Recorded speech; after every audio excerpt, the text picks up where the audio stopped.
To talk about myself, I'm born and brought up in Mumbai.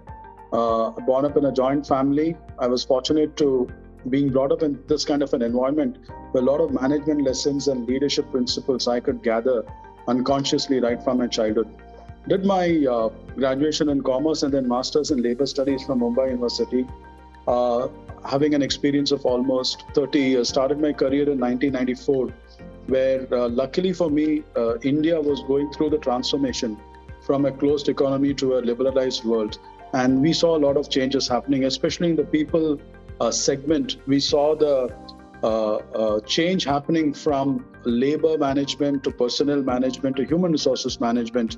And then in late 2000, when the Y2K thing happened, a lot of transformation happened from human resources management to knowledge management. And today we are talking about human capital management. In the span of 30 years, I got a chance to work in different industries, starting with aviation. And then in 1999, 2000, I moved into shipping industry. So for the last 22 years, I've been in the shipping industry, been in the human resources segment till 2020. So since last 1 year, I've moved from a human resources role to a business operations role. Joined Transworld Group in 2016 as the Chief People Officer, then got elevated to the role of Chief Operations Officer for the group. So it's a big change for me personally, and thanks to the management that they could see a prospect of a person from a HR background getting into the business role. So that's been a big change, and I'm enjoying this journey for the last 1 year. Talking about my personal passions, I'm very passionate about music, cricket, and since I've joined Transworld, of course, I was always involved in some social activities. But in our organization, we have developed something called higher purpose for the organization, like a vision, mission, and value. What drives all of us is the higher purpose, which is delivering prosperity to humanity. And this statement we try to embed into the DNA of every member who joins the Transworld Group, that while we are in the profit to make money, to make in the business to make profits, the higher purpose is to use that, of course, for your own benefit, but majorly use it to bring about a positive change in the society. So each one of us, we are a catalyst to bring about that positive change. And a segment of our life should be devoted towards this cause. And it's so also what we try is to create a ripple effect. It's not about going somewhere and donating something, but participating in various activities pertaining to people, to environment, to other social causes. And we also try to include the family members of our Transworld staff. So this is the the socio-economic change we are trying to bring about.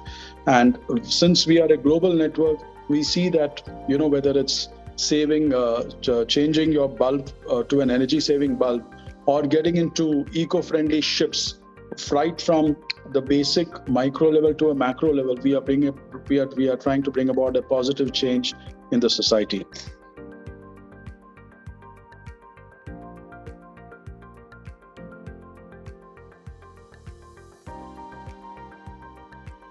See, today, when we talk about tech, it is not something which is a matter of choice. So right from, if you take your own family, right from our grandmothers to a infant who is 2 years old, they are tech savvy. In fact, the children know more about tech than us. And every segment of life, tech is involved, whether it's of ordering milk or buying a mobile phone, you're using tech now.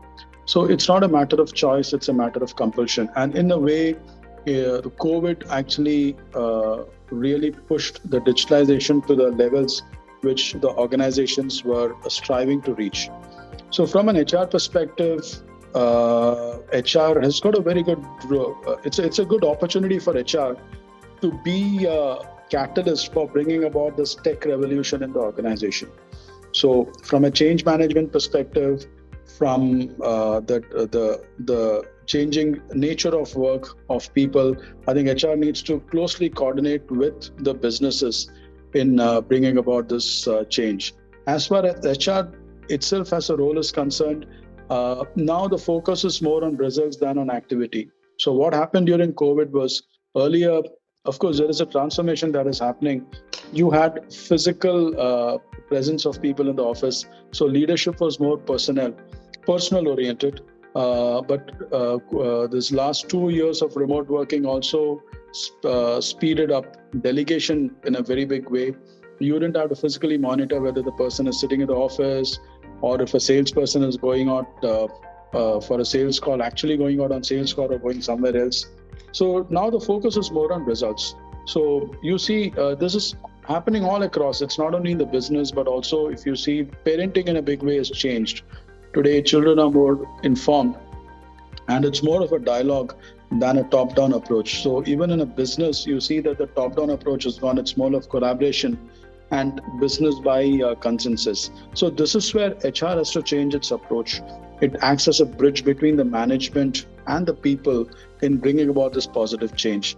And HR first has to adapt itself to this kind of a thinking.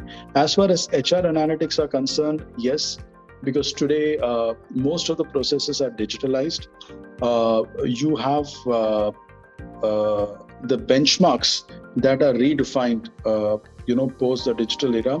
And this is where I think HR, from a business perspective, if they are able to quantify the productivity of each person, if they are able to, in a very objective way, bring about performance evaluation, if in a very digitalized way, able to convey to the people that, these are the KPIs that are expected from you, these are the job descriptions that are expected from you. And one big change I think HR can play a big part is in terms of the rewards and the reviews that happens. So from a more subjective perspective to a more objective perspective. So today it's all gaming that is happening. So we don't have to wait for a 6-month, half-yearly or an annual appraisal for an employee to know how he or she is performing. So if we can gamify the whole approach of working, what happens is there is a sense of competitiveness that happens. There is a mirror that is provided to the employee as to where the employee is heading. What are the benchmarks? What are the runs on the scoreboard? If an employee can see, then it's more of self-management that brings about. And that is a big change, which I think in the digital space, HR can bring about. And of course, communication is very, very important. Digital engagement is very, very important. So these are the kind of initiatives which is a great opportunity for HR. So I would rate it as, one is in terms of your performance benchmarking, your productivity benchmarking.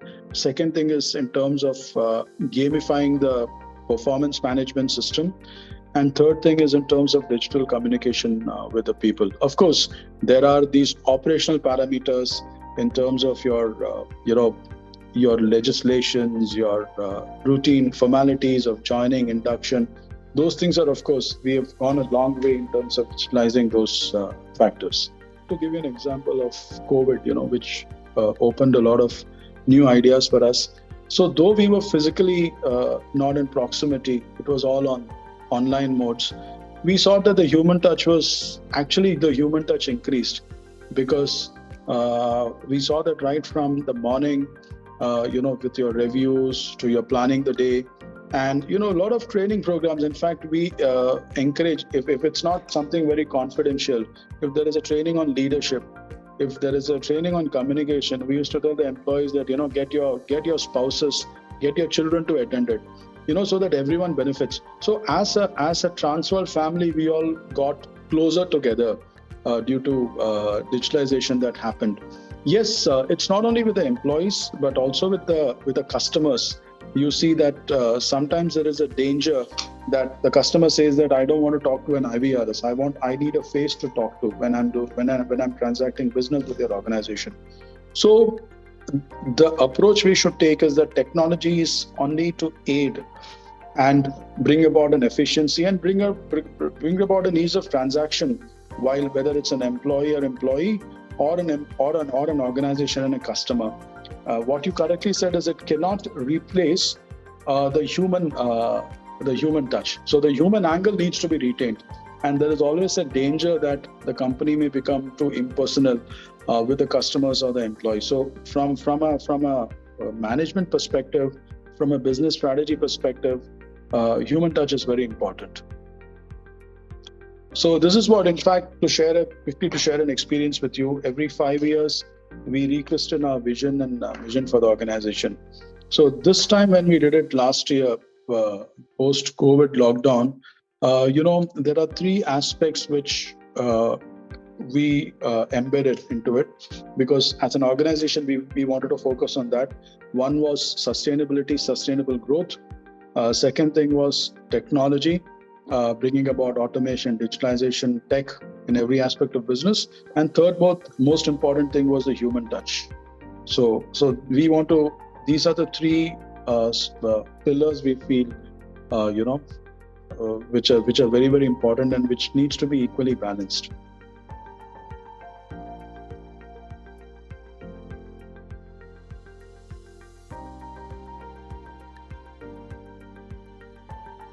In fact, there are two aspects to reskilling, upskilling, and I would also say that what covers the entire gamut is change management.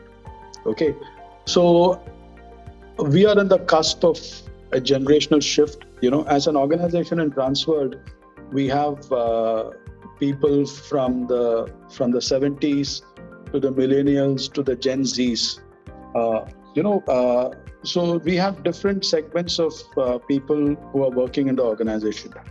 So there is, what we try to bring about is a perfect amalgamation of the new approach with the experience without losing the essence of both.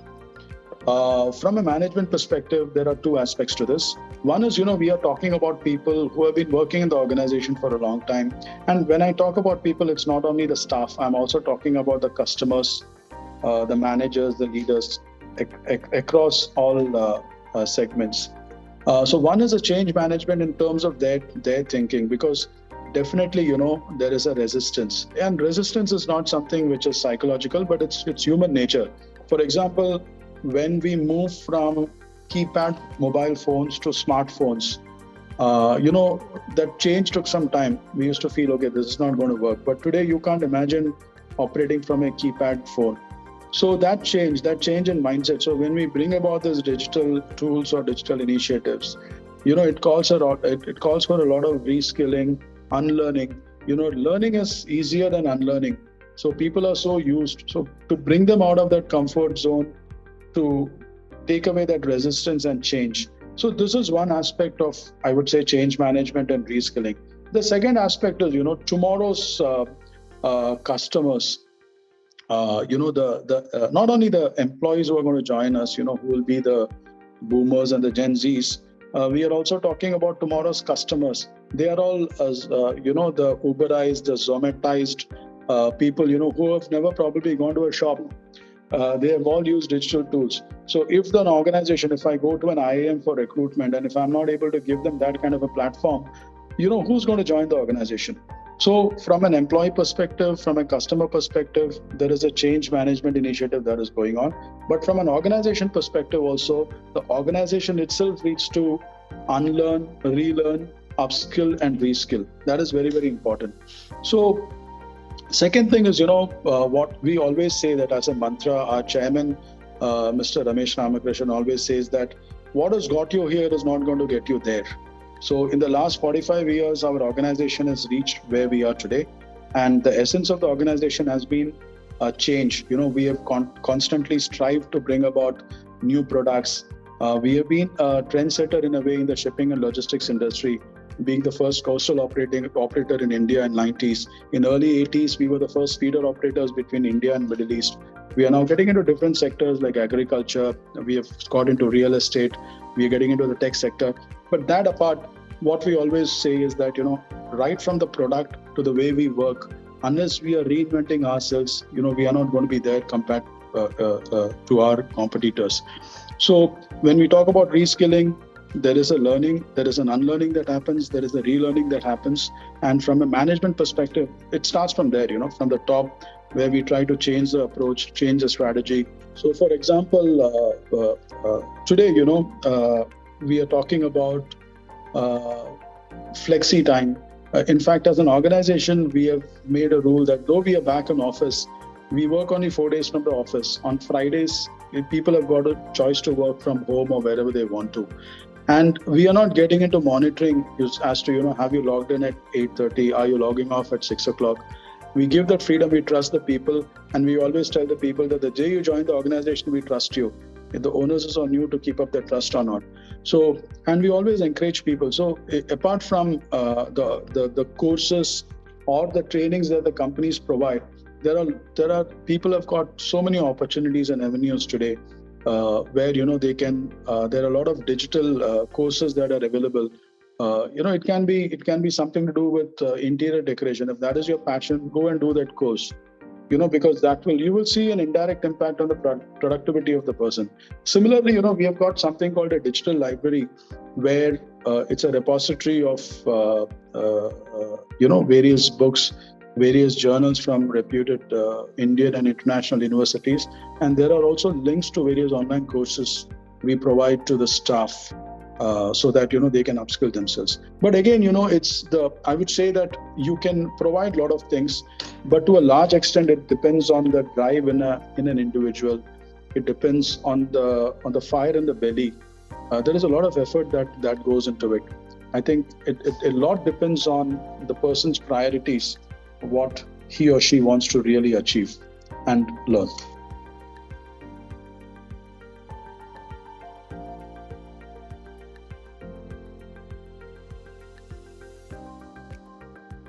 So, in fact, women empowerment is one of the key initiatives.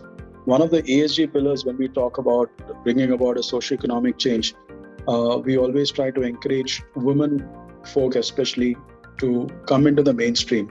And the mistake a lot of us we do is that women are equal to men or superior. We should not get into women and one. We are talking about equal opportunity, being an equal opportunity employer. So the way you approach a woman. So when we go for a campus recruitment, we don't have to necessarily use different yardsticks for men and women, because women are better than men. I don't want to get into that demarcation of men and women. Women are strong. So the thing is, how to make them aware of their inherent strengths. And this again, is a social change that we need to bring about. Social change, especially in tier 2 and tier 3 cities in India, still you see that women are expected to get married once they complete graduation. So that is where the change has to start. Why is it that if a woman is 20, 21 years, you want her to get married, you don't tell this to a boy? Why can't this change has happened in cities to a great extent. I see the change happening in India also. Like earlier in my HR role, when I used to go for interviews, I saw a lot of girls coming, bright young girls coming out of colleges who are well educated. But the change, there is a long way still to go in many parts of our country. So this is a change the parents have to think that, women are not a commodity that needs to get married off and hived off once they turn 20, 21 years.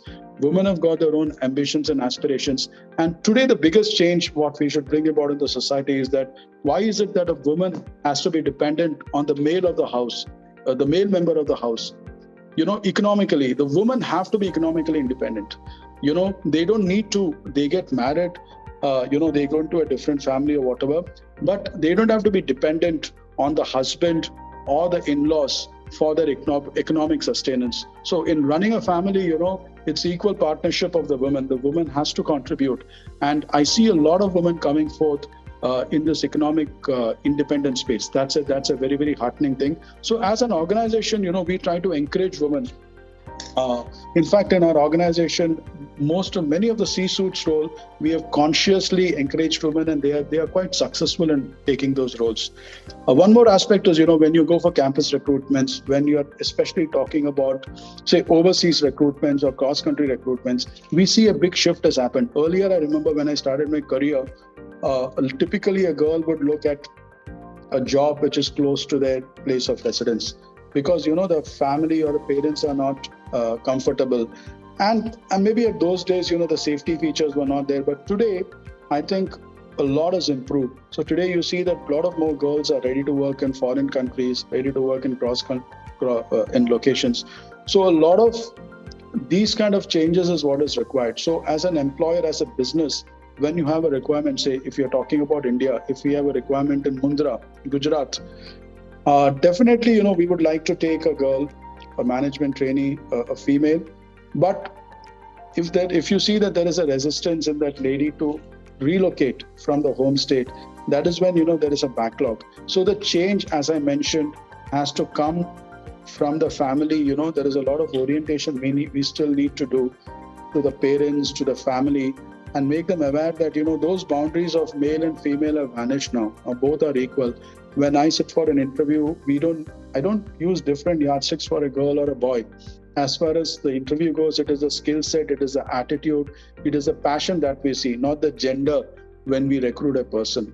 At the same time, we know that there is a lot of ground, because due to the past circumstances, it's not only pertaining to India but all across the world. It's not India specific. I think today we are seeing a big change, that women are being more independent. They are financially more independent. They are professionally more proficient. They are educationally also catching up with the men folk. So this change will happen. It's not going to happen overnight. You will see that gradually the percentage shift is happening, and we bring about a parity between both the genders. Or why just male and female? We can also talk about transgenders. When we are talking about gender equality, it's not just men or women. It's also about transgenders. We need to bring them into the mainstream. And as far as the business goes, as far as your recruitment policies goes, we look at the skills, we look at the passion, we look at the attitude of the person. That is what should matter, nothing else.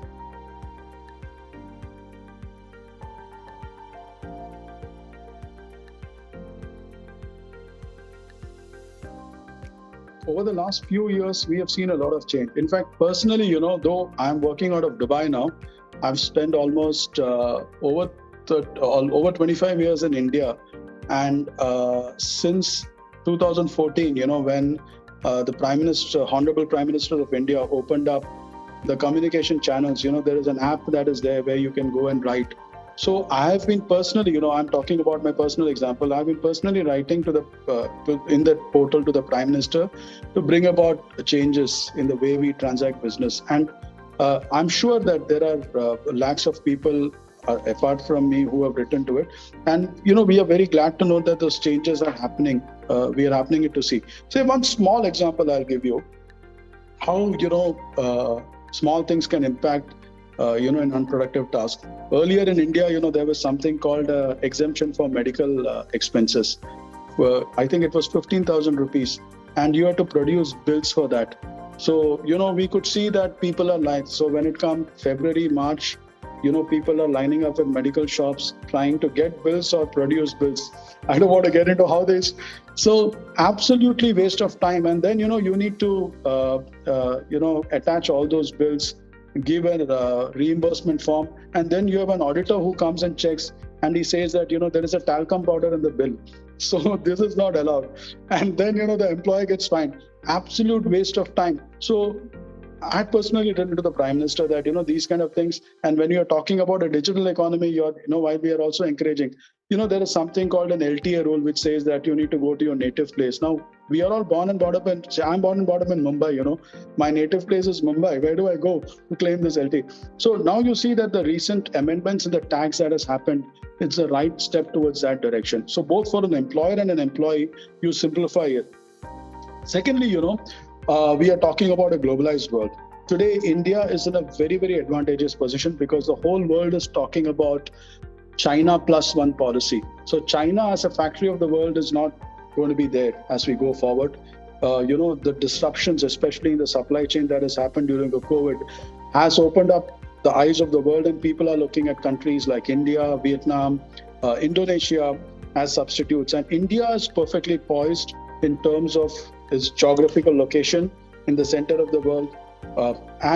Like our Prime Minister said, we are looking at India being the food basket of the world. We are looking at India being the medical capital of the world. And most importantly, the Skill India can transform India into a skill basket of the world. So the legislations have to be such drafted in India that we are able to attract talent into India, because it's not only being supplying talent, because when you want more industries, you want more FDIs to come in, you also need to create that governance mechanism, that ease of doing business where the companies are encouraged to come. We need to create you see a lot of things. I was in Bangalore, you see a lot of foreign expats, working out of there, but this has to be in every part of India. So if there is someone from Eastern Europe who wants to work in a factory in Rajasthan, we need to create that kind of ambience, that kind of a ecology for them to thrive.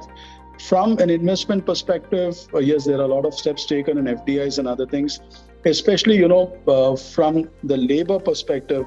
India was earlier providing unskilled people, especially in the Gulf. Then we moved on to IT people, but now we are talking about skilled manpower. So India can also be a good source of skilled manpower across the world. And apart from that, there are certain micro-level changes yet to happen in the labor legislations, as you said, simplifying the labor code. But certain small things like, even today, it takes time. Provident fund, when we have people joining, it takes years for a person to transfer his PF account from one office to other. So these are the kind of hindrances, the government should look into. And what the government should also do is that in the manufacturing sector, for example, I'm from the shipping and logistics industry. We have also, our organization has also signed a lot of MOUs with with the various state governments and central governments. I think shipbuilding, for example, just to give you one example, that's a huge scope. Today, people are depending on the Chinese and the Korean yards to buy ships. Why can't we do it in India? We recently built big naval ship, I think Vikrant, that was launched last week. Why can't we do it in the commercial ship space? Why can't all the shipping companies look to India to buy ships? So this is just one of the examples I'm giving. So in terms of ease of doing business, one, we are talking about attracting foreign investment. Second thing is, at the same time, encourage the domestic players to augment their business, remove those barriers, incentivize. It's not only incentivizing the foreign companies to invest in India, the government should also incentivize the local industries to expand their business, local industries to showcase their product to the world. Today, why is it many of the times India is losing out to China is because we don't have the advantage of economies of scale, whether it is the place that you operate, the space, the labor reforms, the subsidies that the government gives. Subsidize a business, then subsidize a person. When you create employment, you're providing food and education to that family for the life, rather than putting some money into the pocket. And I think the government of India has taken a lot of positive steps in this direction, but a lot more can be done.